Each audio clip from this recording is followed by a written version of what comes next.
Hello, beautiful souls, and welcome to the Medium's Table. I'm your host, Michelle Gardner. This podcast is your personal invitation to join me at the intersection of the everyday and the extraordinary. Together, we'll explore the magic of mediumship, share spiritual stories, and connect with fellow mediums on this incredible journey. So grab a seat, pour yourself a cuppa, and come join us at the Medium's Table, where spirits gather and stories unfold. Disclaimer, just a heads up to all our lovely followers. Our social media is a space where we share personal stories, including those of various mediums. Let's keep the vibe positive and respect each other's beliefs. Every journey is unique, and here we celebrate the diversity of experiences. I'd like to welcome to the show today an amazing panel of mediums. Now, our mediums here today are from all walks of life. And, well, actually, you're all from America. I don't know how we got that one just right today. I was going to say across the world. I'm the only one across the world right now. And we're here today to answer another hot question. It is a little similar to a previous episode we've done, but if you haven't seen it, I will reference it in the description.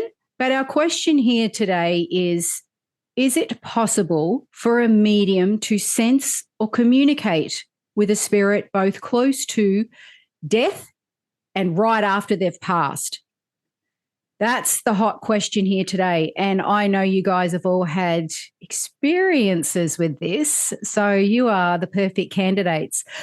But firstly, before we get into this topic and conversation, I'd like to just go around to each medium so you can introduce yourself and tell us a little bit about what it is that you do. And we'll start with Jeannette. Hi, thank you so much for having me back. And I'm excited because I haven't spoken with this panel yet, so it'll be fun. I'm Jeannette, and you can catch me at my website, JeannetteConnects.com.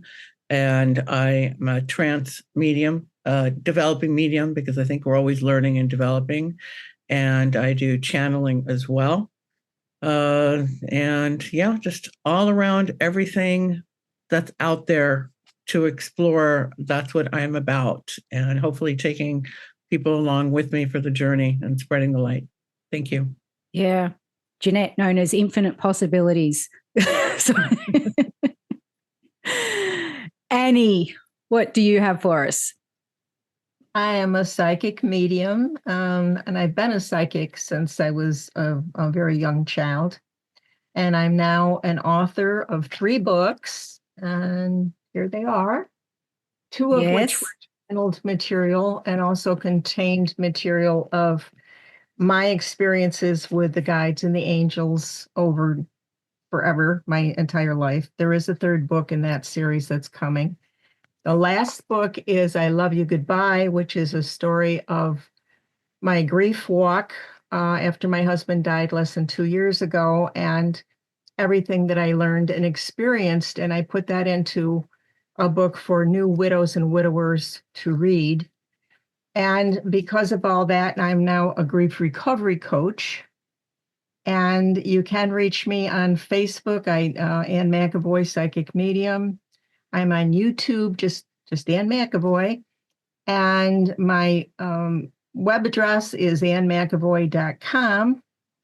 So my primary goal is to help other people's pain. Wow. Incredible. Thank you, Annie. Thank you. And I will put the links in the description to your books and also where people can find you, both you and Jeannette. Lynne. Hi, welcome. Thank you for having me back. I am Lynne Burgess. I'm new to mediumship. I was working as a nurse.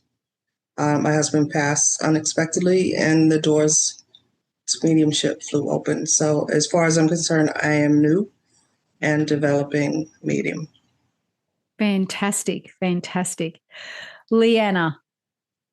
Hi, Michelle. Thank you for having me. Just like some here, I was born intuitive, and as a medium, growing up, I could see spirit. I also was born a healer. Looking back at my whole life, I also was born a healer, so I also work in the medical field. And I know I'm here to fuse both science, with mediumship and intuition, spirituality. And that's one of the reasons why I'm here. Fantastic. Fantastic. Oh, well, we've got a beautiful bunch in the room today. So without further ado, let's get started. Now, just again, I will remind the audience, the question is it possible for a medium to sense or communicate with a spirit both close to death and right after they've passed? Now, I know there is a little bit of controversy around this.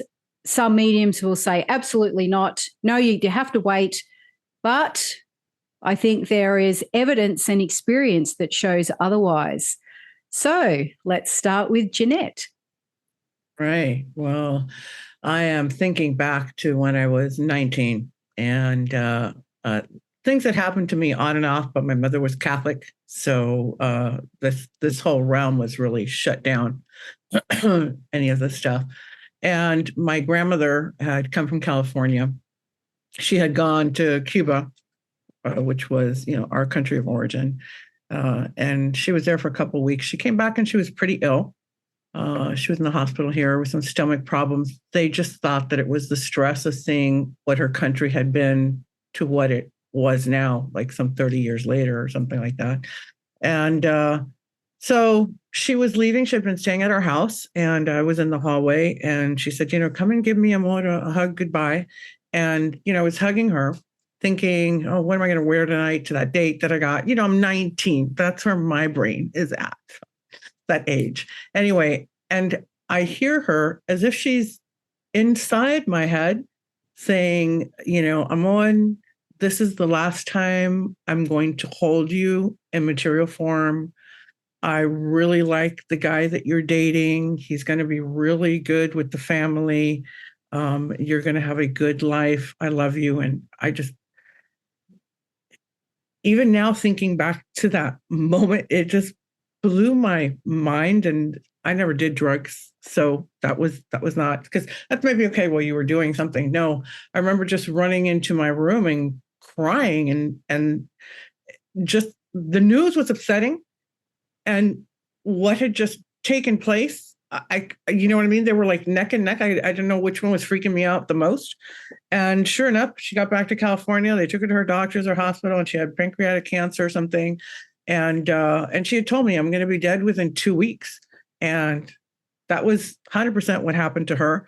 The part that comes more into point with what you're asking, but I prefaced it with that because there was that beginning communication between us, right, psychically.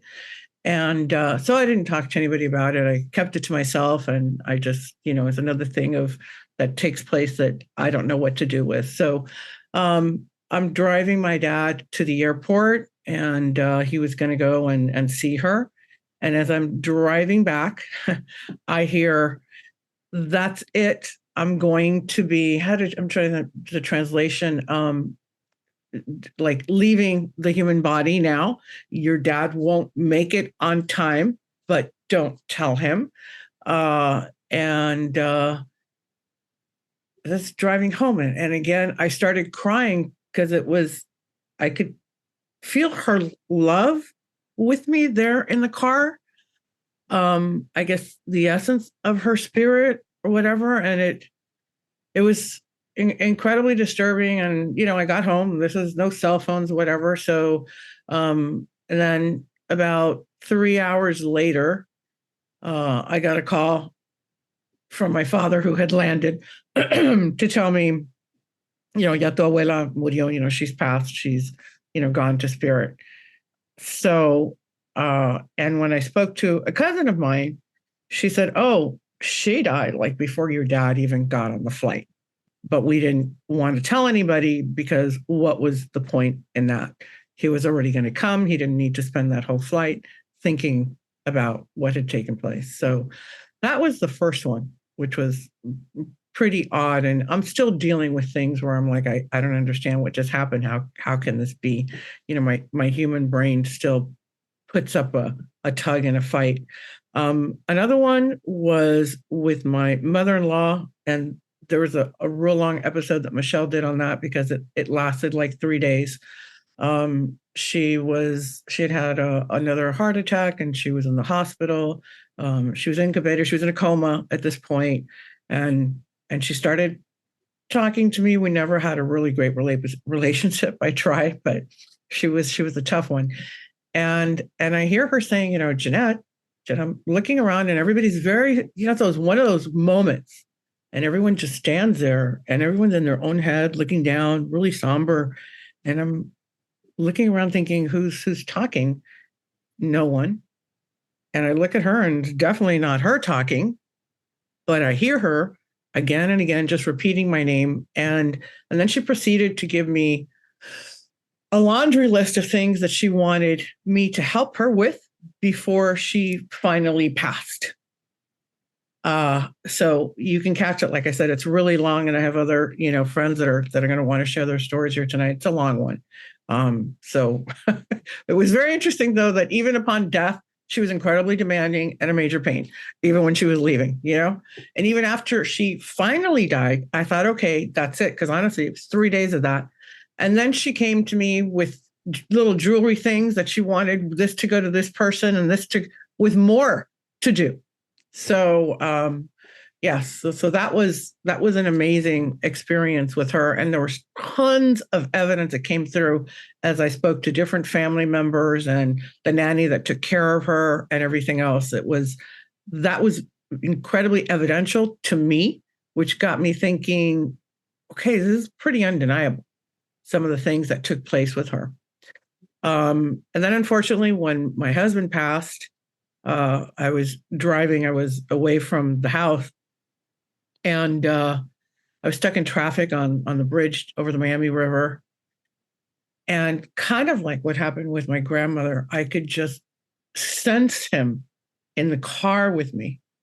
And he was telling me, of course, that he was with his mother. I'm telling you, man, everything comes back to your mother-in-law somehow. And I'm like, and I remember just slamming my hand down on that steering wheel going, don't you leave us.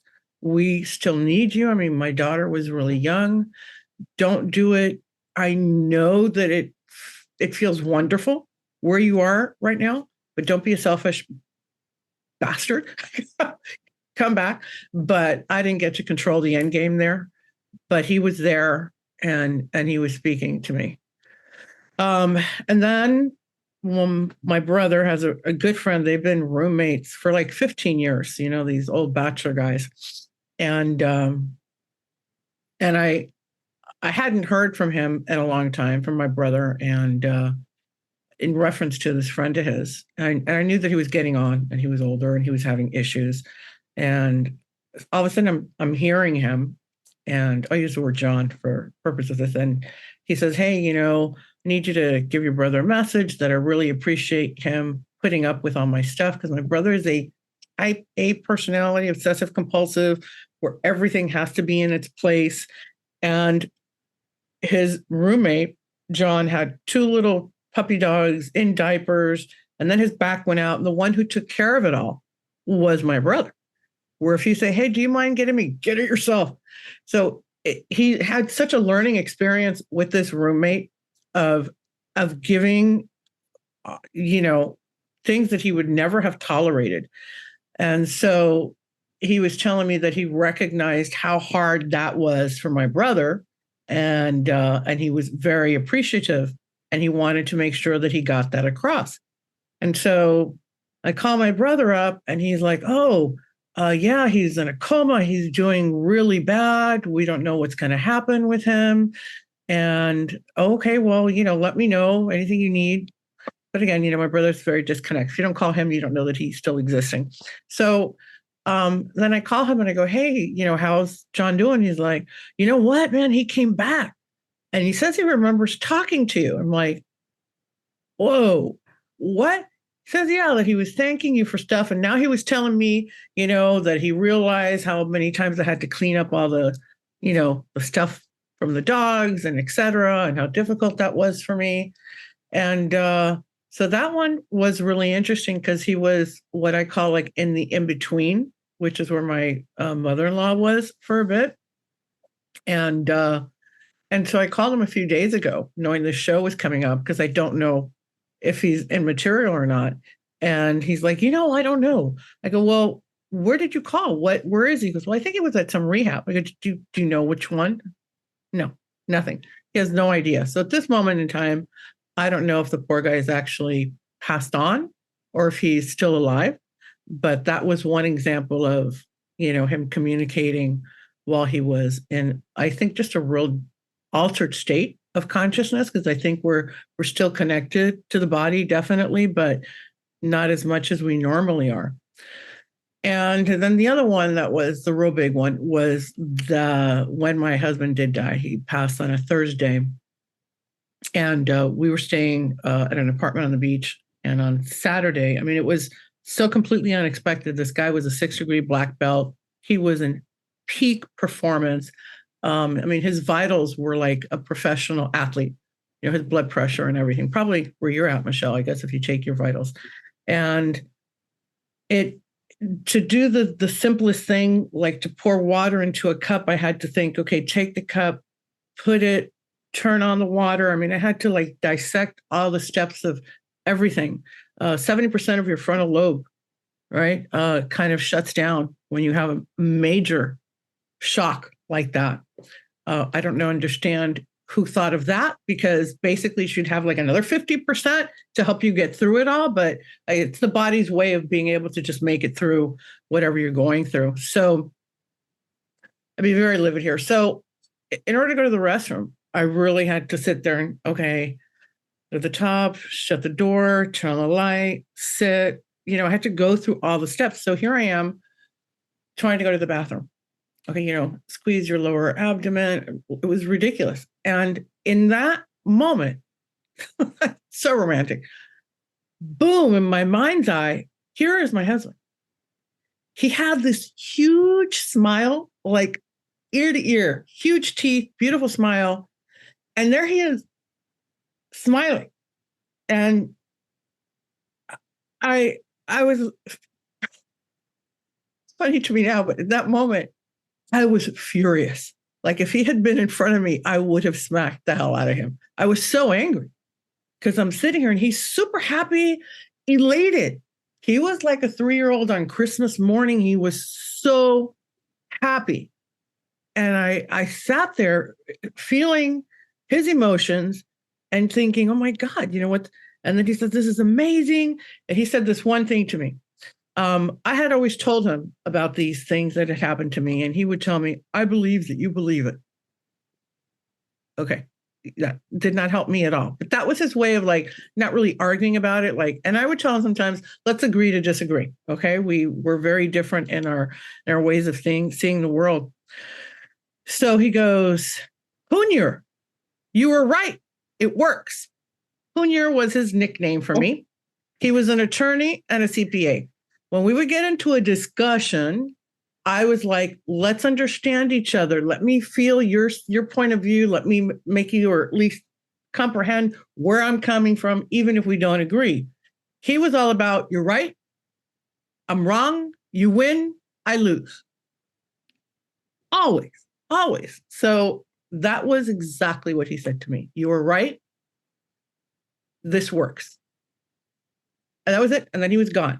And I was left there on the toilet seat, wondering what the hell just happened, and how could he be so happy and so elated? And it took me months to figure out, because when they first go over, colors are incredible. I mean, they're on a high that I think on this earth's plane, nobody can experience. And so that's where he was coming from.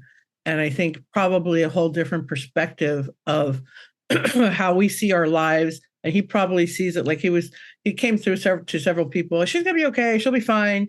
And I'm like, oh, I haven't been fine. I'm still having difficulty with this, but they see it from such a different perspective. I think at this point where I'm at now, I get it.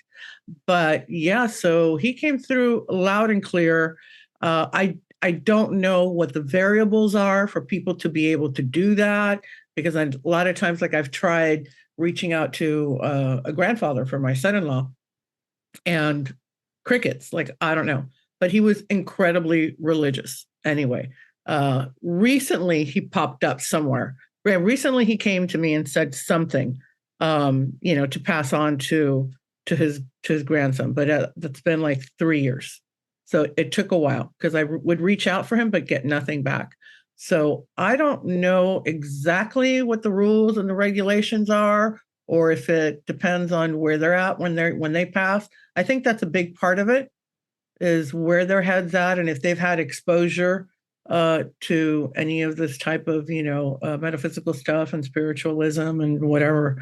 So those are, in a nutshell, my experiences thus far of the ones that I can remember, and they're something. So yeah, I would say most definitely they can be reached, or they can reach out to you when you're sitting on a toilet. But yeah. So again, that's why, joking around, limitless and all possibilities. I don't put any holds on what's out there and what can happen, or how, or with whom. Yeah. Thank you, Jeannette. And do you think that perhaps one of the major parts to that is that the recipient, being you or anybody else who receives these type of experiences, needs to be open? Definitely. They also tell me, because I remember I was doing classes with Jeannette No Havoc and asking her, kind of like Aynne, who said that she, did the mediumship, or Lynne, right, after her husband died. I said, is where I'm at emotionally, is that hindering communication with spirits? And she said, well, it depends where your soul is at. Where I was like, what does that even mean? I'm depressed. I'm kind of sad. My husband's no longer here. My whole life is flipped upside down. It didn't affect me in being able to communicate, but I didn't have any expectations anyway. I do know that I think, as comical as it is, as I was sitting on the toilet when he came to me, I think I was so concentrating, you know what I mean, on my body, on something just really primitive. I wasn't thinking of how to get the Catholic Church to open up now the pandemic was ending, to do his mass. I wasn't in that. I was in a very simple, open mode, because I think there's so many things that you have to also organize when something like that happens. So all I needed to do at that moment was remember how to go to the bathroom. But I'm not kidding you. I'm not saying it for laughter, but it's like, okay, press. Yeah. Okay. I mean, it was like that. And I think that was an opening for him, where I really wasn't thinking of anything other than a simplistic bodily function. Yeah. And it's interesting that you say that, actually, because I've never thought about that before. When you say that was that one moment where you weren't thinking about everything else. It's almost like when the mind, when there's a break in the thoughts, so to speak, or the everyday emotional jargon and chaos that goes on, that they can come in. So that's a good point. When someone's grieving and they have those moments. How they say meditate and everybody gets the monkey mind. Well, when something like that happens, forget monkey mind. I mean, it's like complete chaos that happens in your mind. Yeah. I mean, you're projecting into the future without that person. You're in the present, like, how am I going to do this? I mean, it's overwhelming. So I think that's why some of the body parts kind of like dial down, so that you can function through that. Yeah. Wow. And I'm sure there's plenty of people out there who are listening now who completely understand what you went through and can resonate with that story, and also the other stories that you've told. And you've had so many experiences around this, which is incredible as well. So many experiences. The mother-in-law one in particular, that's an interesting one. For see the eye roll? That gives it away. That is a dead giveaway right there, where that one went. That was a really interesting story. I will reference that in the description for people to definitely go back and watch that one. That was a real doozy. That's like, what? She said she asked you to do what after how she treated you? But you never know what you don't know until it happens. So yeah, wow. Thank you, Jeannette. Annie, my friend. What do you have for us? Well, first of all, again, thank you for having me on the panel. I actually wasn't going to start with this story until Jeannette started talking. So I could have started. You're welcome. Backwards. And it was directly after 9/11. And I'm originally from Syracuse area, about 5 hours away from New York City. But in that time, directly afterwards, if you remember, there was this cloud of white dust that was circling the earth that was part cement building and part building and people and part whatever. And that, I think, went on for a couple of weeks. It was a warm fall, and I had all the windows open in the house. And there was a room at the back of the house, which was kind of my room with a couch for me to read and my books and this kind of thing. But I would go in there and there would be a ½ inch of dust on everything. And it wasn't your normal dust. It was like this really fine, almost like baby powder, just dumped over everything that directly in front of those windows. So I tried to take a duster to it, and that just made a worse mess. And then it occurs to me that there's probably people in this dust. As I'm vacuuming up the dust, I'm thinking, who am I vacuuming up? Oh, God. So, and all this time, just to give you a tiny preface, I knew that I had mediumship ability. I kept shutting it down, shutting it down, shutting it down. I didn't want anything to do with it. So to bring us up to the bathroom part of the story, I was alone in the house.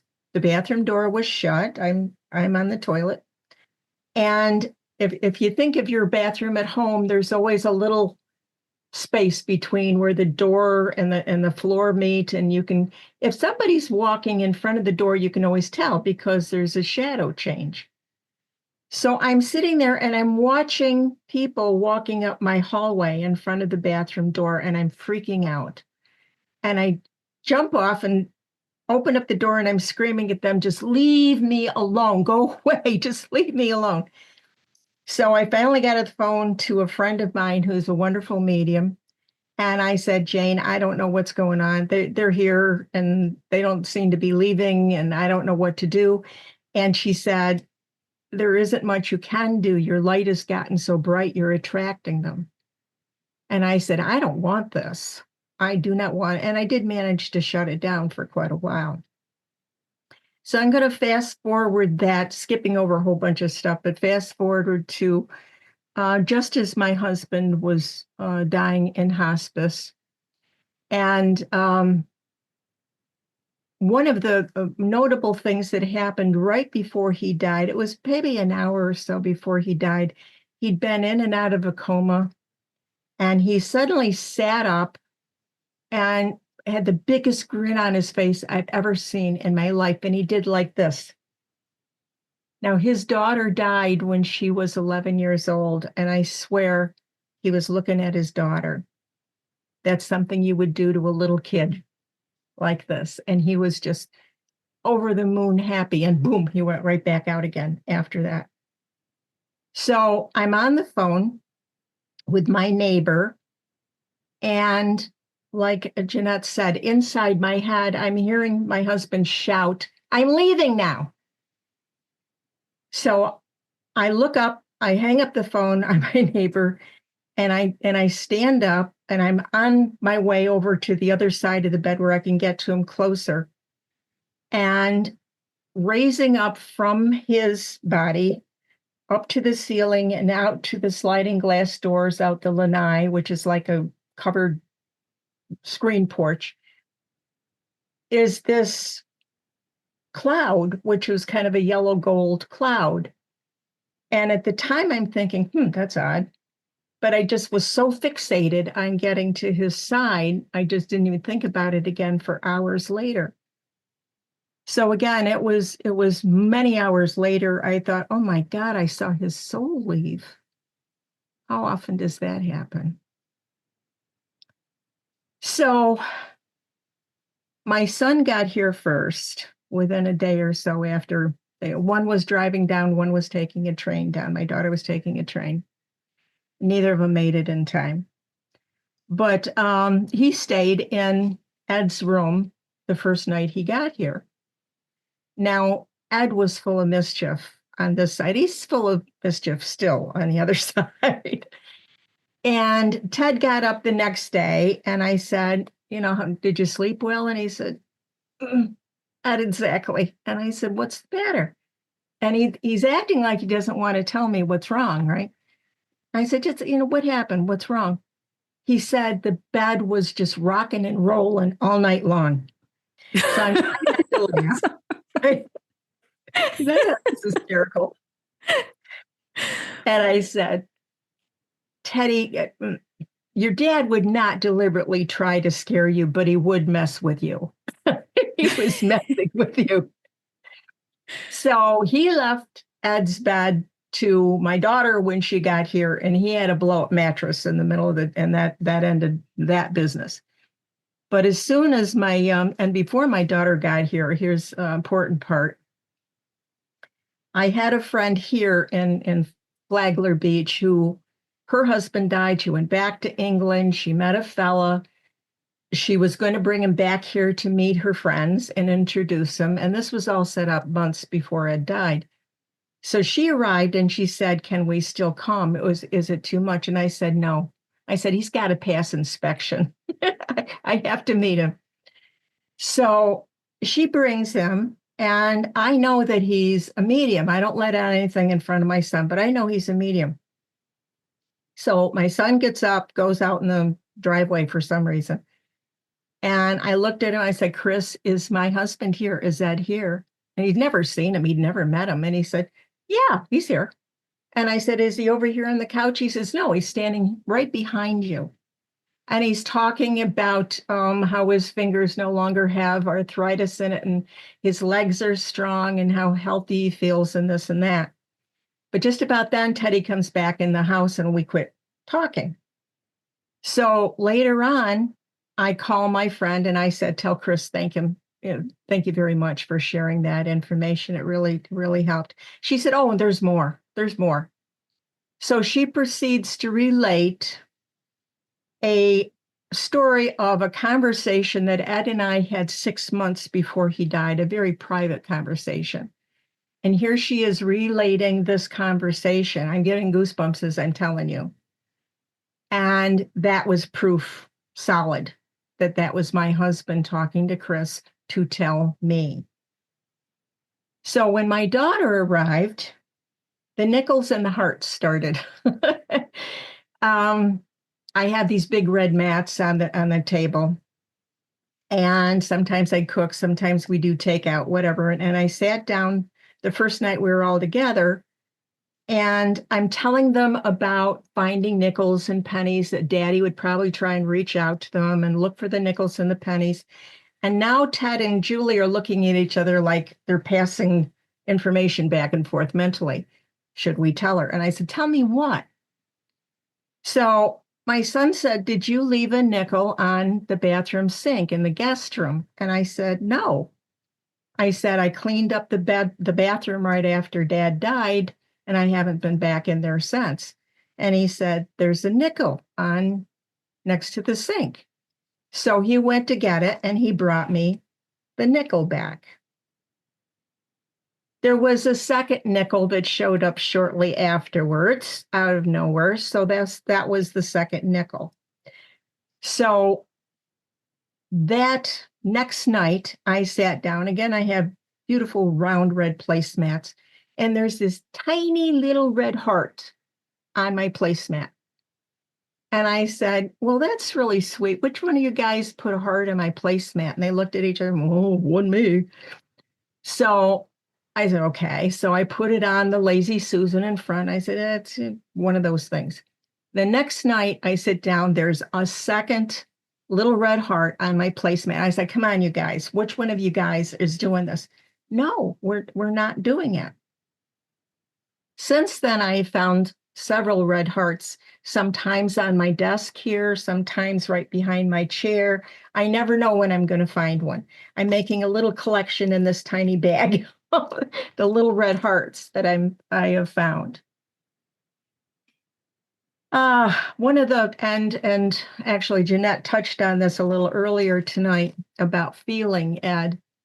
I started hearing Ed almost immediately, and I heard him that night. And I had tried to get myself good and drunk, and it didn't work. It just didn't work. So I went to bed, and I'm hearing voices. It was like somebody had left a TV or a radio going someplace. And I got up and I said, I must have left something on, and I couldn't find anything on. And I went back to bed and I started hearing the voices again. And I said, okay, all right, because there was a male and a female voice. Female was most likely my sister that died a couple years before Ed. So I said, okay, they're here. I can't understand what they're saying, but they're here. I've heard them talking since. The light behind, it just flashed, you little stinker. The light behind me, the first couple of weeks after he died, I would walk in the room and the light would flash on and off. And I was in such a brain fog. And Jeannette knows what I'm talking about. And Lynne knows what I'm talking about, the brain fog. It didn't even register. I just said, oh, the light's blinking, and that's about it. And then I know better. I know that's one of their favorite signs to say hello is to blink a light at you. So that was going on. About 2 months after he died, I spent $100 and paid for a session with JVP and James Van Prague and Kelly White, and it was some kind of special they did. You paid $100, and if you were called on, you got a mini reading. And it got to be about 8:45, and I thought, oh my God, they're not going to call on me. They're not going to call on me. And then Kelly White started in first. She says, I got this cop here that just won't stop. He has to talk to his wife. And he's very persistent. And I'm waving my hand like crazy. It's me, it's me. And between the two of them, they had hit after hit after hit. They talked about the leather-bound journals, which were diaries that he bought me every year for Christmas. He talked about watching me put his ring on a necklace and putting it around my neck, and he noticed that. He talked about a picture that I just picked up from Walgreens that day that I had done in a little frame, and it's here on my desk. And he was watching me do that. And it was just amazing that the hits that they had, and it was absolutely no question that it was my husband. And I'm going to bring it up more to more recent time. I've had so much proof that he hears me and he's listening, and sometimes takes me off guard. I had a hot tub for sale. It wasn't any fun anymore without him, so I had it up for sale, and it wasn't selling. And I'm complaining to him. I'm walking around the house saying, I can't sell the damn hot tub. Blah, blah, blah, blah, blah, blah. I'm going on and on. And finally I said, okay, if I get an offer today for this much money, I'm going to take it. It wasn't an hour later, I got an offer for exactly that same amount of money. And I said, oh boy, I'm caught now. I got to take this. I already said that I would. And now I'm going to bring it up to today. The weird story of the cucumber. I was in the refrigerator pulling stuff out for a salad. There's the cucumber. It's got a spot. I said, I got to take this out. I got to use it. There's a spot on it. It's going to go bad. And I put it on the island.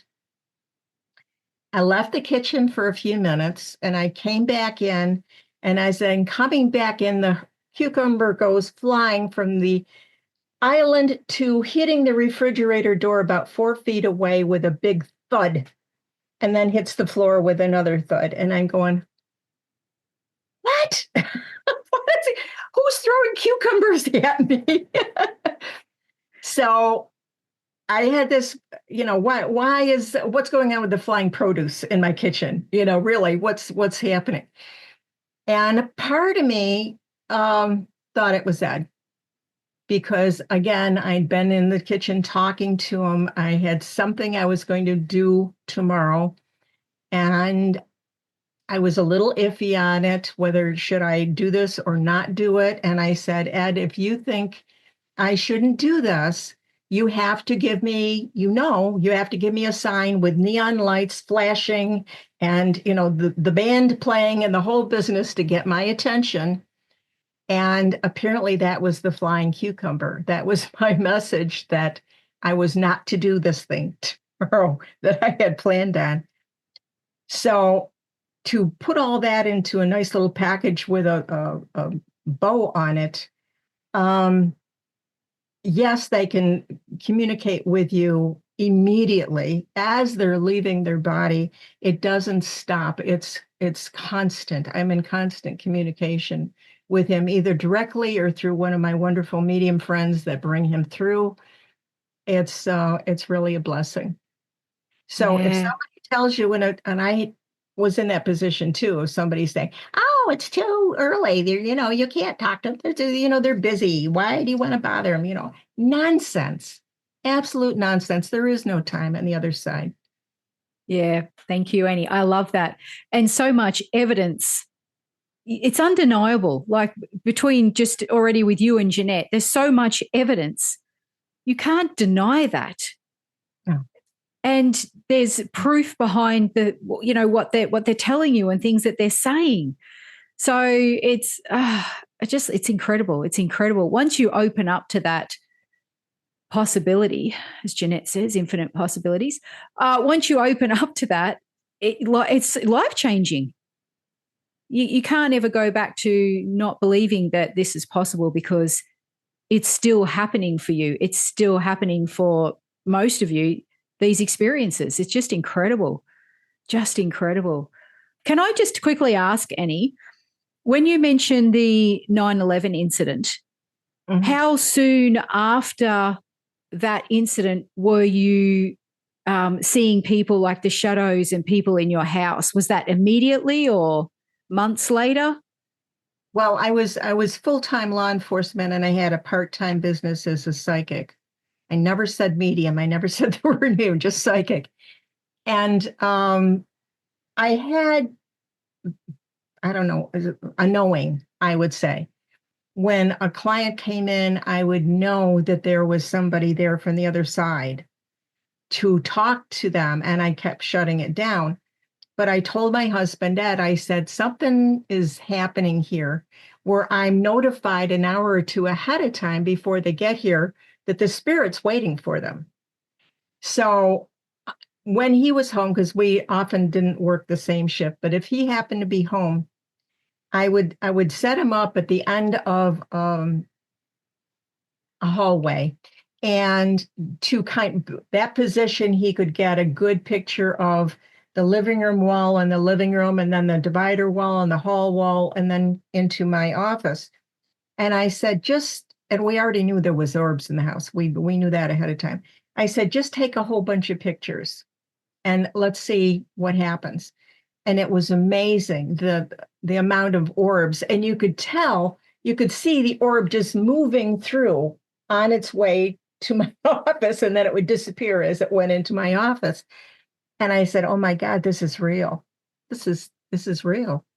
I'm not imagining it. It's happening. Yeah, wow. We'll have to get together and have a look at some of those photos if you've got them handy.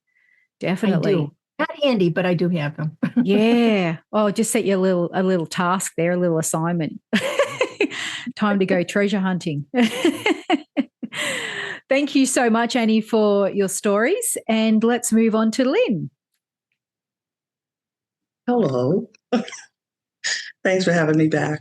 I don't even know where to start. I have, to my knowledge, I had no previous experiences as a psychic or medium. But as I have started this journey, I found out that I've been doing this my whole life. I just was totally unaware. So Jeannette got me to thinking about it. The grandmother story. My grandmother used to live with us when I was younger, and she had to go to the hospital for testing, and she was terrified of hospitals. She had about 13 children, 14 children, all delivered in the house. So she was terrified about this, but she was getting ready to go to the hospital. And I was 13, and my sister and my cousin could fit in the car, and there wasn't enough room for his sister and myself. So I stayed home. But I remember when she left, looking out the window and seeing her, and then something said, go look at her again because it's going to be the last time. So I did look at her and was like, yeah, that's your imagination. A few hours later, we get the call. She passed while they were admitting her during the interview. And I was just like, oh, wow, that was like unexpected. It was my father's mother. So it was after the funeral, I had a dream that I saw her. And she was in the backyard and she told me, tell your dad I didn't die. So I told him, and that was it. So that was my first hint of something going on, but still ignored it. And I always had an interest in psychics and mediums. I just thought it was amazing how these people go about in their lives talking to dead people. It's like, that must be crazy, or to know what somebody's thinking, or to know the future. So I, would read the books, but that was it. And my husband did not believe in this stuff. He was strictly Catholic. He was brought up with, we don't talk about these things. I don't want to know about it. But me, dealing with death as a nurse, it was, and he was a police officer. So we both dealt with death, but he just had his thing. We're not going to talk about this. 9/11 came through. I was down there, ended up with cancer and a whole bunch of other medical conditions. So here we go with COVID. COVID hit. We were the first ones in New York to get it. We got it the worst. And he comes up to me one day and he goes, it's time for you to leave. So I said, I just got another 18 months. I get my whole pension. I'll be done. And he was like, Lynne, they didn't give two S's about you when you had cancer. Nobody cared. You can't take COVID. You're always sick. This will take you out and I cannot lose you. So I said, listen, I come in, they boil the place before I get there. They won't let any patients near me. We shut down anyway, so I'm working. And here it comes. We're just starting Omicron. So we had already got past the first one, the first round. Nobody in my household caught it. I wasn't allowed out the house. I could only go to work and come back and no, you can't go anywhere. All right. So I asked him, because I was always sick. And I'm sorry, cops and nurses have morbid conversations. So I was driving to work one day and I said, and I'm older than my husband. So I said, if I die first and it's allowed and it's permitted, will you want me to visit you? And he goes, no, don't do that to me. No, I'll see you on the other side. So I was like, okay. Left it at that. So here we are. It's about a week before he passed, maybe a month. I dreamt he died. But I woke up and he was there. So I was like, okay, that was a horrible dream. And I never told him because I knew it would scare him if I did. So I never mentioned it. So it's like maybe a week before he went shopping and we're unpacking the groceries. And he says to me, we were talking and he's just throws it in there. He says, so Lindsay, I bought this crossing spray. So I said, well, what is that? He said, I got it from Amazon. And I said, well, what is that? And he says, it's to scare away anything evil around here. And I'm like, I stop and I'm looking. I was like, what? He says, well, he watches TV late at night in the living room and I'm sleeping. And he says, been seeing these shadows on the wall late at night. He said, and the cats go crazy. So it's like a split second, everything stopped. And I remember looking him in the eyes and we went directly back to the conversation as if he didn't even tell me this. All right. So here we are, Valentine's Day. And I'll leave out the details and whatnot. Anyway, so we're in here talking. He had just finished dinner. I've just finished dinner. We're sitting there. And we're talking and making jokes. And it's funny because somebody else said this to me a few weeks ago, and I always wondered if that's what I thought it was. He belches and he moves a certain way and then closes his eyes. And I found out recently that was his soul leaving. But anyway, did I know? No. I'm like looking at him and I kind of laugh because that's not him to just belch.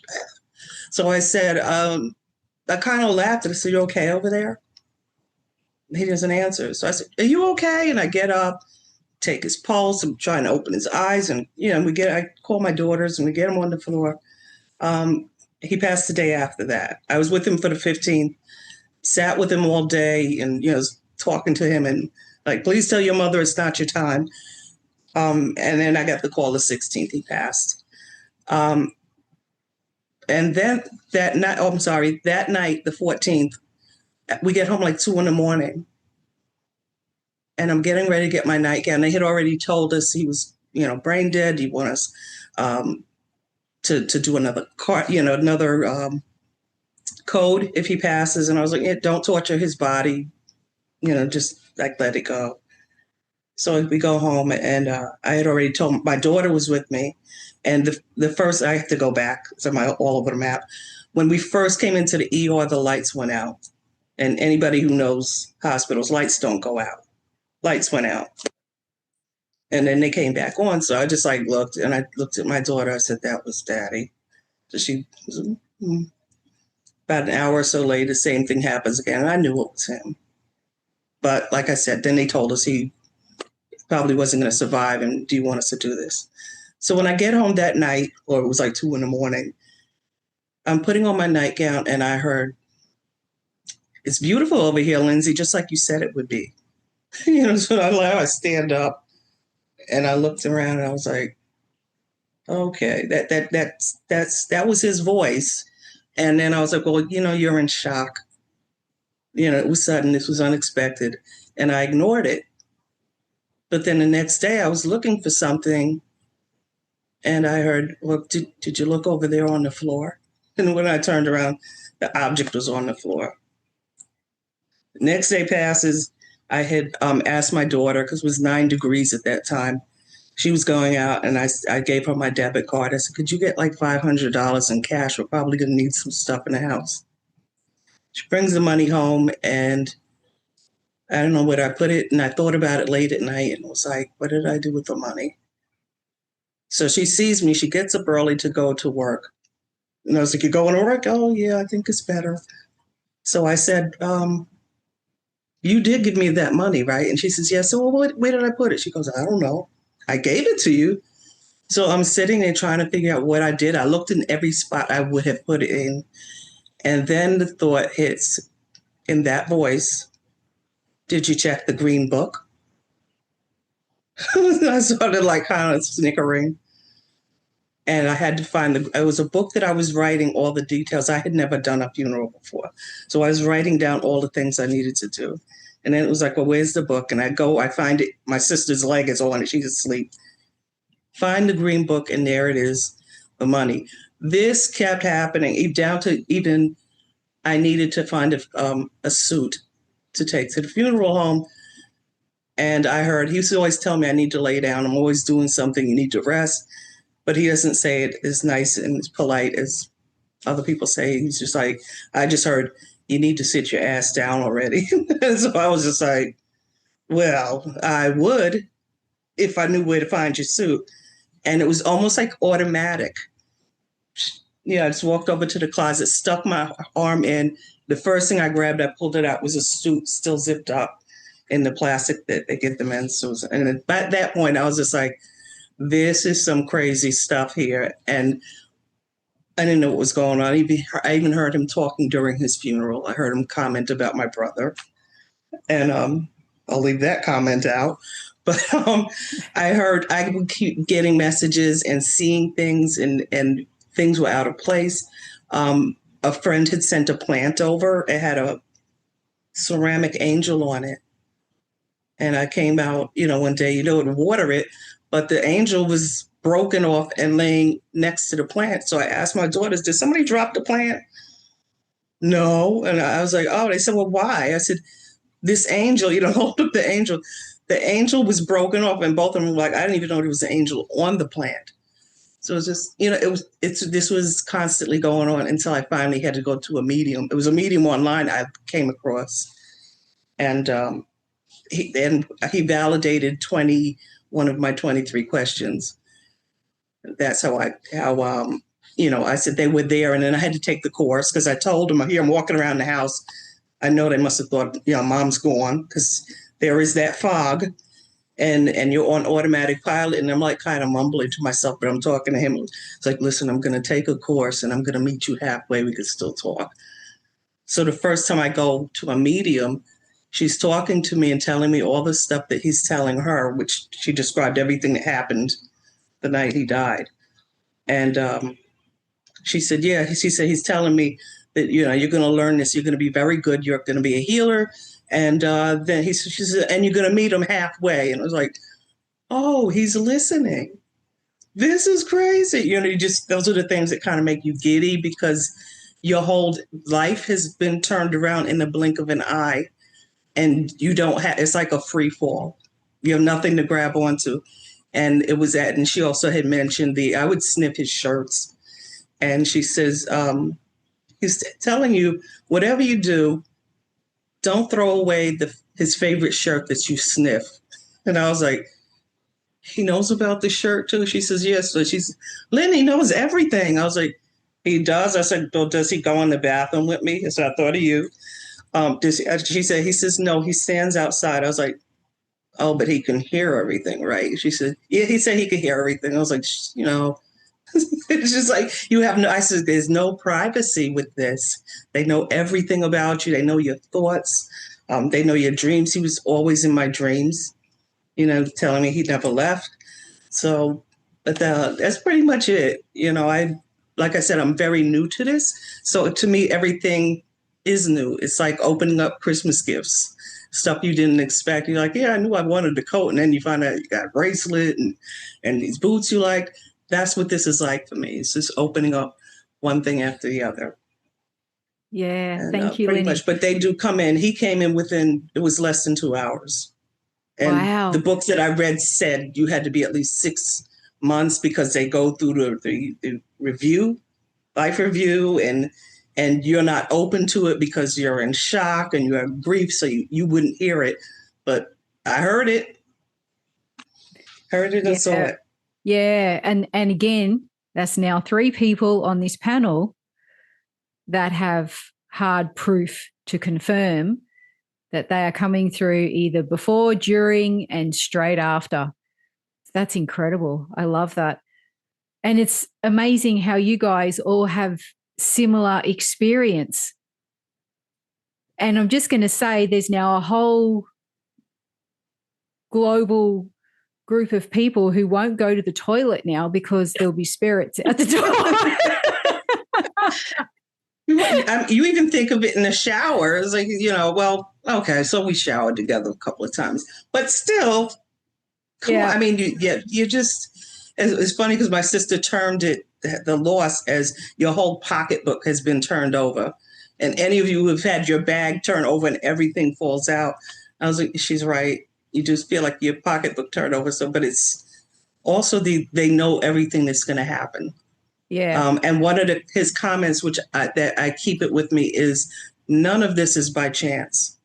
So nothing that happens to us is by chance. Yeah, that's it. And for those in other countries that may not understand what a pocketbook is, because my husband's American, and when he said that to me, I'm like, I don't have a book. What are you talking about? A book in your pocket? Why would you have a book in your pocket? And what do you call it? It's a handbag for the ladies of Australia. We call them handbags too. Just to clarify that.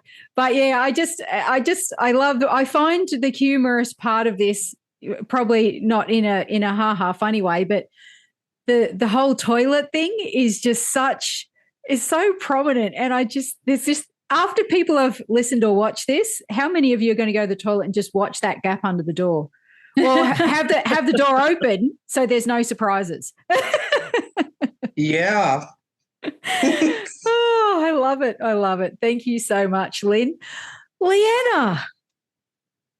Yay. Thank you for having me, Michelle. And thank you for you ladies for sharing your stories. I wanted to touch upon a little bit of what Jeannette was saying, just to talk about consciousness, because you ask immediately before and immediately after if you can talk to spirit. I have friends who tell me, who are mediums, that I travel to them while they're sleeping. And they say it's my higher self, it's my higher consciousness. So I do definitely believe, and have had experiences with the higher consciousness in regards to what we're talking about. I would like to start though, like when I was younger, when something did first happen to me. So just like Anne as well, and probably Jeannette as well. Oh no, Jeannette, you mentioned it as well. This happening to you at a young age, and you're like, nobody can relate to you. What's going on? Nobody talks about this. I was also raised with parents that had followed the Catholic religion and things like that, and nobody talked about this stuff. And so I'll speed up to college. So I'm in college. Okay. I'm trying to get out of a test. Okay. I didn't study and I'm at my dad's house and I'm like, what excuse am I going to make so that I don't have to go to class? And in my head, all of a sudden, my uncle comes into my head and I get, my uncle died. And I'm like, that's horrible. How does that thought just come in my head? I don't wish that upon anybody. Why would I think my uncle just died? I said, I'm not going to use that excuse. I'm going to figure something out, or okay, maybe I'll just have to go. About a half an hour later, my stepmother comes to the door and she informs me my aunt called her and told her that my uncle had just passed. And so I was immediately floored at that time because of not understanding any of this and being that young. The guilt comes on. Did I do this? Things like that. Looking back now, I actually remember feeling something and then having a knowing that my uncle just passed. And my uncle has been following me, which is a good thing, not a bad thing, not for me, has been with me since he's passed. He travels a lot with me, and a lot of people will bring him up. Going forward, let's talk about my grandmother. My grandmother on my dad's side, we had a really close bond. And, one of the reasons why I got into the medical field wasn't only because I would get sick a lot, and both my parents were in the medical field, but what would happen to me or other family members if anything happened to my parents. So she was sick a lot as well, and I wanted to learn and see how I could help her if other people couldn't be around. She got very sick. She had a pacemaker and defibrillator. And for some of you, it's something in the heart that helps you with the electrical battery of your heart to jumpstart it or keep your rhythm going. And we were in the hospital. And I believe that the higher consciousness, I know this isn't the story, but it is about the fact that she came to me before her passing or right at her passing. But I believe our higher consciousness can actually make certain things happen. Like Anne was talking about, the manifestation of the nickels and the little hearts and things like that. Or when you have, a hummingbird, the energy has been pushed to the hummingbird to come into your presence. I feel that she orchestrated the whole situation for herself, which is really good in regards to who showed up to the hospital, because normally that wouldn't have happened. Also, in regards to, I never take my mom, but for some reason, my mom came with me, and my mom validated the nurse who was taking care of her. And in the United States, Lynne, we call it a traveling nurse. We call it a traveling nurse. And that's a nurse who goes from hospital to hospital, just taking jobs that, need to fill in positions. My mom worked at a close hospital nearby. She recognized the nurse that was taking care of my grandmother. And my mom said, Leanna, your grandma is in great care. This is my angel. And I was like, oh my God, she's going to pass tonight. And I looked around, and one moment me and my twin sister went into the room with my grandmother alone. And me and my twin sister it would have been a while since we were both with my grandmother. And so when we were together, my grandmother said, my twins, my twins, my twins. And I knew, oh my God, this hasn't happened for years. We're in the same room with my grandmother. I instantly knew she was going to probably pass that night. So we leave, but the nurse, he reassures us, don't worry, I'll have everything so that, when she passes, she'll pass peacefully. And so I come home. At the time, my husband wasn't here. He was deployed in another country, and my mom spent the night here. And so I had a knowing that my grandmother wasn't going to pass with all of us around her. I just know the type of woman she is. And because of the defibrillator, I won't go into detail, but there's things they have to do to shut that off. And I know my grandmother wouldn't want any of us there when that happened. And so as soon as we got home, I call my husband, and because it's daytime for him, it's nighttime for me. And he's talking to me, the light flickers in the room, and he says, "Did you just say something to me in Spanish?" And I said, "What?" And he said, "I just heard a woman speak in Spanish, and then I heard a distant voice screaming, but it sounded like a whisper at the same time. And she said, 'I'm fine.'" And I was like, "Oh my God, Chris, my grandmother just passed. Chris, I got to get off the phone with you. I got to get off the phone with you because we got to go back to the hospital. I know she just passed. I know my uncle is going to call me right now."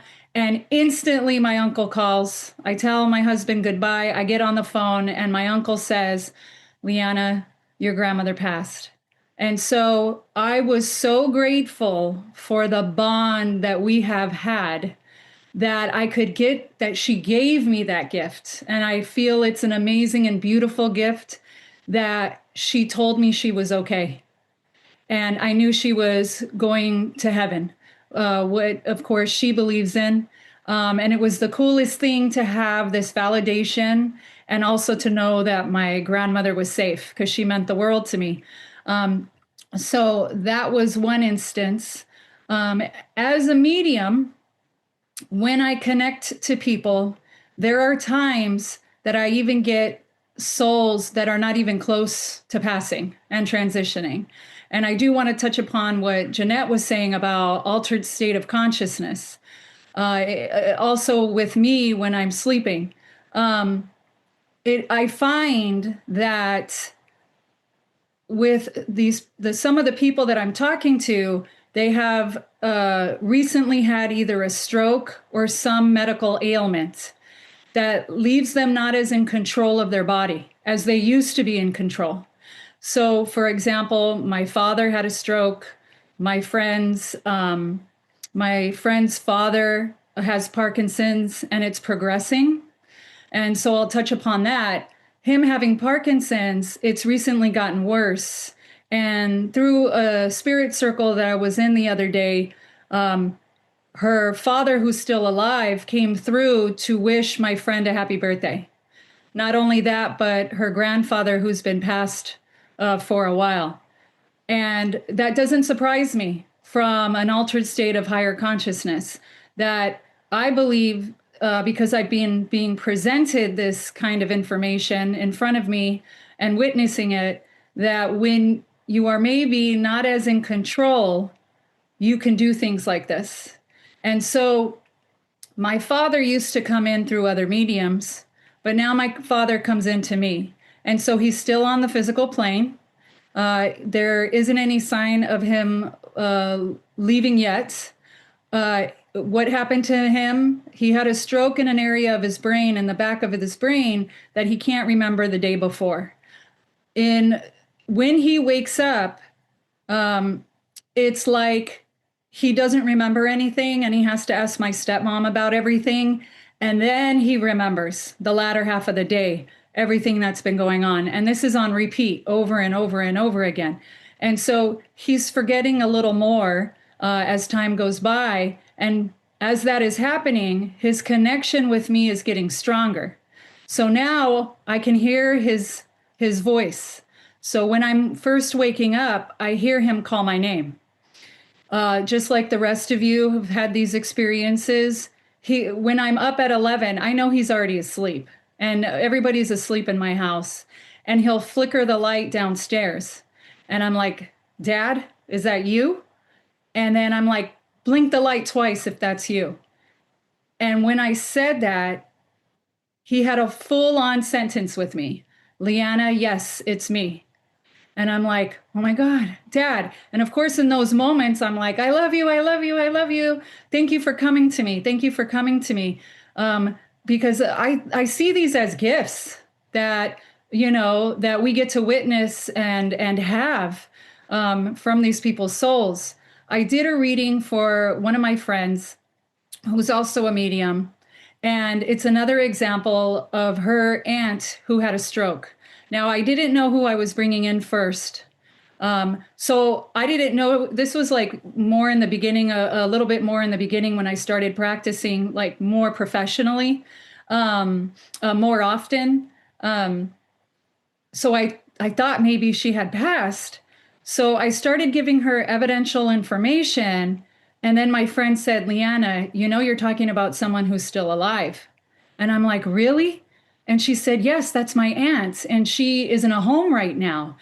And the aunt told me the reason why, and remember, everybody's story is different. So I'm not saying this story everybody carries, but she told me, her aunt, that the reason why she had a stroke was because at some point in time, she needed to learn to listen, be present, and take everything in. Well, because of everything that I brought through and the message that I had also, more messages that had came through for my friend, they immediately took her out of that home. And they said that they were sorry that they didn't know that they wanted her at home because she was perfectly fine inside the mind. She just couldn't speak, move one side of her body. And so it was an amazing story in regards to how they reconnected with her aunt. There has been another story in regards to a client that I had, and her brother was hospitalized. And she was very enthralled in his whole life. She just threw herself in his whole life, but she was losing herself trying to help him. And she just was so emotionally, physically, mentally involved. And so right before his passing, like a week before, he had come to me because she came to me for a reading. And he said, so I validated that it was her brother. She could validate.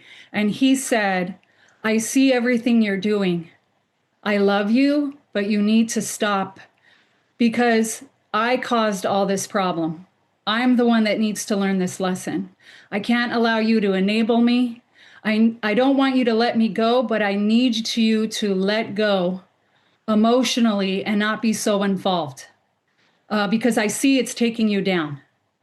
And then a week later, he had passed.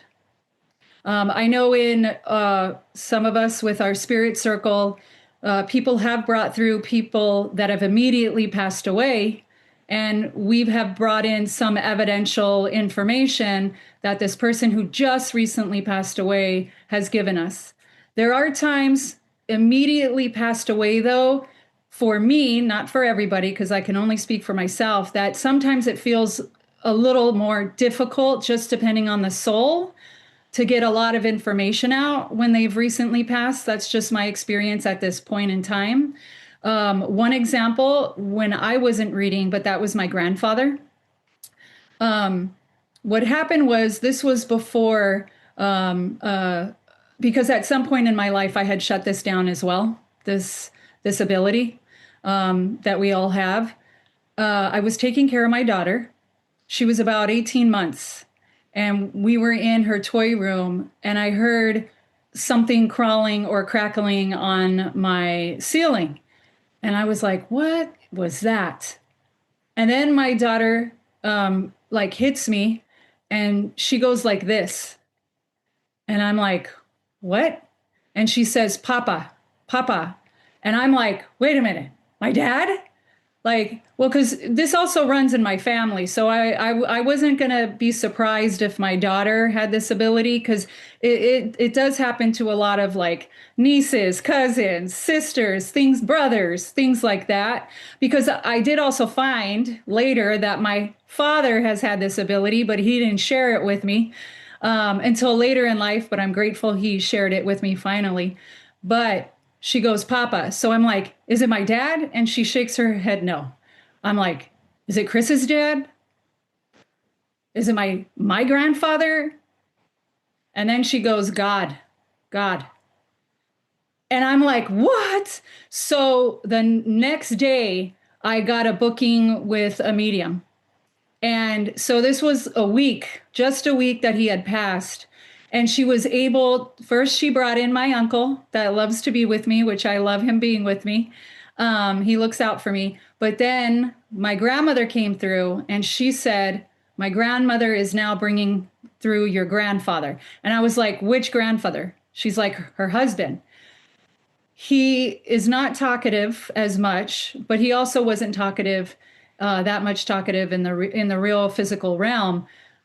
But he is also having a little difficulty talking on the other side because he's new to this, but he wants you to know that he's okay and he's at peace, because I know you were worrying. And yes, it is your grandfather. And so, with all of you ladies having all of these experiences, I don't put rules or regulations on it. I just know what I have experienced and what others have experienced, and who have shared things with me. But I keep an open mind. I believe anything is possible. And I'm just grateful that I've been able to have these experiences or to validate for other people these experiences. Yeah, that's incredible, Leanna. And I love what you just said then, because I just want to make it clear to the listeners and viewers that not all of you have known each other before coming onto this very, like right now, this Zoom recording right now. You have not all known each other. Like Jeannette said when we first started, this is the first time she's been with you guys in a panel. And some of you, the first time you've met each other. And we got on 10 minutes beforehand, so there was no time to go over stories together or, get to know each other. It was just, let's start recording. So I really love that you say that, and how each of your stories has referenced or crossed over with someone else's story to provide further confirmation, proof, evidence that, again, like you said, Leanna, with consciousness, it's just incredible. It is incredible. And the proof is there. There's 4 of you telling similar stories, different, but some of them similar occurrences. I love it. I just love it. And the fact that your dad's communicating with you and he's still living, that's amazing. Yes. Through one person, a good medium friend as well, when she brought him through, he said, send me more love. And I was like, okay, Dad, I'm going to keep sending you love. Yeah. Every day I'm going to shower you with love. Yeah, exactly. I still see him, so it is different when I'm with him. But of course, I look in his eyes and I'm like, I know you're there. I know you see me. He will reference when I spend time with my daughter reading books. So people will bring in, like, there's the bookcase. He loves it when you're reading stories with your daughter. So definitely, it's amazing. Yeah. Well, can I just add something here? I know that we've all given evidence of our stories, but 100% I understand how someone can listen to this and go, because, we really don't, it's not like we filmed it or we have proof like an attorney would require. But here's what I'm thinking today as I'm hearing all of us, and those people just kind of shut down. And my website is about, this isn't a scary thing. This is a super, it's a natural thing, really not supernatural. I think it was just squashed down over many, many, many generations. And like you, Leanna, it's ancestral in my family also. And I ask, keep an open mind, if you feel, you sense, or you hear, or there's a sentence in your mind. And here's my sales technique, okay? What do you have to lose? If it truly is your aunt that you love or your dog, I mean, wow, win, win, win, right? I mean, ching, ching, ching, ching, ching, ching, it's like you won the jackpot. And if it isn't, well, there were 5 women talking nonsense on a podcast that maybe you spent 10 minutes listening to. You don't have anything to lose. And if you're missing someone like we have, or you have somebody in the hospital that's in between, honestly, there are so many mediums that are willing to do it for, like nothing, given what the response is. Not about the money for the majority of us. It isn't. There's a living that some of us have to make, but it's about what I think all of us have repeated is helping people, and that doesn't make sense in our world, because our world is all about, how much am I going to make? What's my net profit? And how quickly am I going to make that money? So, but again, don't think of it that way. Just think, what do I have to lose? $20, $30? Contact a medium. There's plenty on the show. There's plenty everywhere. You have nothing to lose. Open yourself up to the miracle of this love that just can keep flowing to you. Like Leanna is saying, I'm just going to send you love. I'm going to send you love, because that's what they're wanting to do with you. Yeah, 100%, Jeanette. Go on, Leanna. I feel that not only one of my jobs, where I shouldn't say jobs, purposes, is to help bridge the science with the spirituality. And what I love is, even though we're behind, quantum physics has another form of learning, which quantum consciousness, the quanta of thought. And so now there's a lot of science that's going on behind that in regards to generating the energy, because we are made out of energy. Energy is everything, and everything is energy. And so that's what I love. Even though we're behind, science is starting to prove it. And brought up the orbs. And brought up the orbs. And, I have videos of orbs as well, and it's an area of energy. And how are you going to explain that? Right. So I believe in it.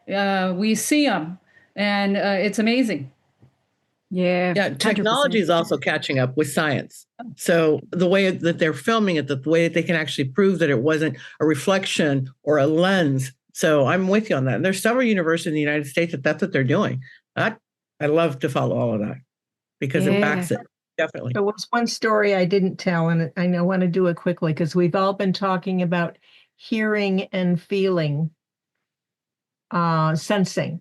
But I actually did feel my husband one night, and I'd fallen asleep on the couch a month or 2 after he died, within 2 months. And I'm waking up. I'm not awake yet. I'm waking up. And I can feel warm, very, very warm arms around me and just holding me very, very close. And I'm thinking, if this is a dream, this is the most real dream I've ever had in my life, because I can feel his arms. I can feel his warmth. I always said he was a walking furnace, because to sleep next to him, you just go, oh my God, it was too hot. So this warmth was still coming through a month or 2 after he passed. And I just think, can I just stay here in this feeling of feeling his arms around me? But as soon as I opened my eyes, it was gone. But I'll never forget. And I hope it repeats anytime now. Yeah. What a beautiful gift. And what a great way to wake up, right? Oh, wow. Absolutely. Absolutely. It's I think we probably need to think about doing an episode on orbs, because there are certain topics that now start repeating with different people. And it's like, gee, there's that topic again, 2nd, 3rd, 4th time this week, which was never talked about. And suddenly here it is. And it's a big thing, because I know even in, the old days where we had the old cameras and you'd snap a photo, but you couldn't look at it until you got it developed. There would be orbs that would show up in a lot of those old photos, and, and you could, So, this is, they've always been there, But now recognizing them, I think, is becoming more and more prevalent. People are now looking and I think for me, in what I'm seeing, what I'm hearing, and with the people that I talk to, people are becoming more and more open. They want proof. They want to know, though, but they're so curious, so many questions. And I think this is where many seeds are being planted. And if your seeds were already planted before listening to these ladies, I hope now that they are now being nurtured, watered, and they are growing, and your curiosity is getting bigger and bigger to start exploring that spiritual aspect, side, whatever it is that you feel drawn to for yourself, for those that are listening and watching, because this is where, I call it, this is reality. This is the reality. This is where we came from. This is who we really are. And I don't just mean physically, I mean, this is where we came from, or where we come from. Can I just say that there is an article, I read it months ago, that the military has a program. It's something I think is like ADC, after death communication, where they work with the veterans because, they lose a lot of their fellow veterans, their fellow soldiers. And that's something that they have to deal with, but they have found that is very helpful in them recovering from PTSD, to know that, whoever was with them who got killed in combat is still here. So the military has some program that they are working on. I want to say it was the Air Force, but I'm not certain. I read it, quite a while ago. But the world is opening up to this. Some of my doctors, I went to one of my World Trade Center. They have a health program in different areas. And I went for my annual physical, and I told that it was a new doctor that I was assigned to, because she saw, I went in and they saw that I was recently widowed. And she was talking to me, and I said, well, I don't want to say it because I don't want y'all calling me a psych case or anything. And I told her, I'm a medium now. She was like totally on board with it. She believed it, and some people say this was their culture. One of the officers I spoke with that I used to work with in the police department, I told her, she was Guyanese. She said, this is my culture. I totally believe it. So not everybody's close to it. I'm here in New York. It's not a big thing here in New York. Look at you like you're a fruitcake. But other areas in the States are more open-minded to it. So it's not a totally closed book. And also, if you look at the Marvel movies, it's Iron Man and what is it? Anybody. I know so many of the movies, all of them names are in my head, Spider-Man or whatever. They talk about the multiverse. And here we are talking about different dimensions. That's what the multiverse is. So the world is becoming more open to speaking about this. Yeah, 100%, Lynne, 100%. I love it. And we are just so fortunate to be in this day and age, living it, seeing it, and watching it all progress. And I want to say quickly, I think more quickly than what it ever has. So, oh, wow. Anybody have any last parting words that they want to share? No, that means we've covered everything. That's a good sign. Oh, no, Annie? Solved all the world problems. Thank you very much. This is partly why the book was written. It didn't start off being a book, at least not in my head, but after a while I realized. But I emphasize over and over and over in the book, you have to open yourself up to accepting that they're knocking themselves out to give you signs. It's up to you whether or not you're receptive, or if you just blow it off and say, oh, there's that thing again. You're going to miss it. You have to be open to it and accepting. You don't have to tell anybody. It can be your own little secret, but just be open to it, because I guarantee you your loved ones are knocking themselves out to reach you and tell you, hey, we're great. We're fine. We miss you. And to guide them, right? Because there's the other part. I mean, okay, you want to connect with somebody past, but you also have ancestors and angels and whatever they're just waiting for you to click into them and use them. I mean, everybody's using Chat GPT. Oh my God, this would blow Chat GPT 5, 6, 7, and 8 out of the water. Try it. You have nothing to lose. Connect with people that have passed, fill your heart, get some advice on something you're thinking of doing, because they will kind of show you the way. The decision is always going to be yours. But back me up here, ladies. Don't you kind of get like tugs? And you're like, oh, what are they trying to? Oh, God. Well, look, Michelle was just talking about. She's being hit over the head over and over and over again with orbs. Hello. Yeah. Yeah. Somebody's trying to tell you something. Exactly. Yeah. And it's those little things that it's not the same people. It's different conversations, different people. Yet the topic keeps coming up. It's like, this has never come up before when we've talked. Yet here it is again and again and again in such a short space of time. You think, okay, there's something around this, something. This is getting my attention. But yeah, it's incredible. And it is, as when you mentioned Jeannette ancestors, here I am picturing in my head going off on my own little, Maryland, where they're probably watching you pace the floor or trying to work out what to do next. And they're sitting there probably going, hello, I'm here, just ask, just give me permission to step in and inspire you. Nothing to lose and everything to gain. Yeah, 100%. Go for it. 100%. Yeah. Exactly. Oh, thank you so much, ladies. It has been a pleasure. The stories have touched my heart. I've had goosebumps so many times. I think the hairs on my arms have fallen out. It's just been fantastic to have you all join us. And trust me when I say this, you will get more messages from me going, hey, when are you going to be available for the next panel of mediums?